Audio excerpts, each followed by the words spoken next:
Hello, Ocho. Let us see this question. Question say that the range of the function f such that r tends to r given by f of x equals to x plus under root of x square h. तो सबसे पहले हम लोग बात कर लेते हैं की कंसेप्ट का कि की कंसेप्ट क्या यूज करें यहाँ पे हम लोग। तो लिखा की कंसेप्ट और बात किया। सबसे पहले तो हम लोग बात कर लेते हैं मॉडुलस फंक्शन का कि मॉडुलस फंक्शन क्या होता है। मॉड ऑफ एक्स जो हमारे पास होता है इसकी दो वैल्यू होती है, एक तो एक्स होता है और दूसरा माइनस ऑफ एक्स होता है। एक्स कब होता है? जब एक्स की value greater than equal to zero होता है, और माइनस एक्स कब होता है? जब x is less than zero होता है। एंड सेकेंड की बात करते हैं कि हमारा फंक्शन जैसे फॉर एग्जाम्पल हमारे पास दिया हुआ है कि y इक्वल्स टू कोई भी फंक्शन हमने ले लिया जैसे y इक्वल्स टू एक्स है। अब इसकी ग्राफ हम लोग बनाएंगे तो y इक्वल्स टू एक्स मतलब x के रियल वैल्यू के लिए या कोई भी ले लेते हैं। मॉड ऑफ x फंक्शन की बात की है तो मॉड ऑफ x की बात कर लेते हैं। तो इसकी हमने ग्राफ बनाएंगे तो ग्राफ इसका जो होगा वो इस तरीके का ग्राफ होगा ग्राफ, है ना। इसका ग्राफ ऐसा कुछ बनेगा, that is y equals to mod of x का ग्राफ। अब हमें रेंज देखना है, यहाँ पे ग्राफ से हम लोग रेंज देख रहे हैं। तो रेंज का मतलब ये हो गया कि कितने कवर रीजन को बाई एक्सिस को कवर कर रहा है। तो देखो ना, ये ग्राफ जो कवर कर रहा है ये वाला पोर्शन को कवर कर रहा है, दैट मीन्स इसका जो रेंज हो जाएगा वो कितना होगा? जीरो से लेकर के पॉजिटिव इंफिनिटी तक इसका रेंज होगा।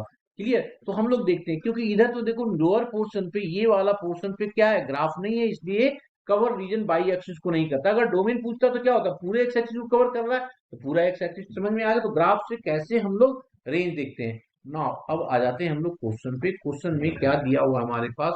हमें गिवन है, given function F of X is equals to दिया हुआ है हमारे पास, this is equals to X plus of under root of X square. This is equals to क्या लिखेंगे इसको? एक्स प्लस अंडर रूट में है तो ये हो जाएगा mod of x. This is equals to ये क्या होगा? एक्स प्लस ऑफ, यहाँ पे एक एक्स हो जाएगा और एक्स माइनस ऑफ एक्स। इसकी वैल्यू कितनी हो गई जी? टू ऑफ एक्स, और इसका जीरो होगा। ये एक्स मॉडुलस कब होगा? जब एक्स की value greater than equals to zero होगा।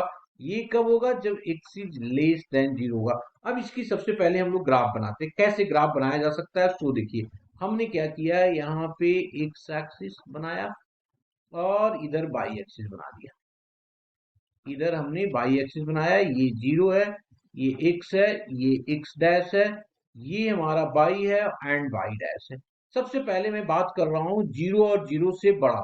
जीरो और जीरो से बड़ा मतलब ये वाला काउंट कर रहा है जीरो, ठीक है ना। इससे बड़ी वैल्यू लेना है मतलब राइट साइड वाले आएगा। अब एक्स की वैल्यू कुछ भी डाल दें इस साइड में तो ग्राफ इस तरीके का कुछ बनेगा ऐसा। आप डालो ना, एक्स की पॉजिटिव वन डालेंगे तो वन टू आ जाएगा, टू डालेंगे फोर आएगा, बाई इस तरीके से कुछ आएगा। तो ये ग्राफ जो बन गया y equals to two x का ग्राफ बना, पर कंडीशन है x is greater than equals to zero. अब कहता है कि बाई इक्वल्स टू क्या जीरो होगा जब एक्स की वैल्यू निगेटिव होगा। तो एक्स की वैल्यू निगेटिव की अगर बात करूं मैं यहाँ पे, तो ये ग्राफ हमारा बन रहा है, ये देखो ये वाली ग्राफ है। दैट मीन्स ये हो रहा है बाई इक्वल्स टू जीरो कब होगा? जब एक्स की वैल्यू लेस देन जीरो होगा। अब हम लोग को देखना ये है कि एक बाई एक्सिस, चूंकि रेंज देखना है तो रेंज में बाई बाई की वैल्यू आता है, तो ये कितने रीजन को कवर कर रहा है? देखो यहाँ पे ग्राफ को अगर मैं यहाँ पे देखूं तो ये मैंने कट कर दिया है, तो ये रीजन कवर कर रहा है।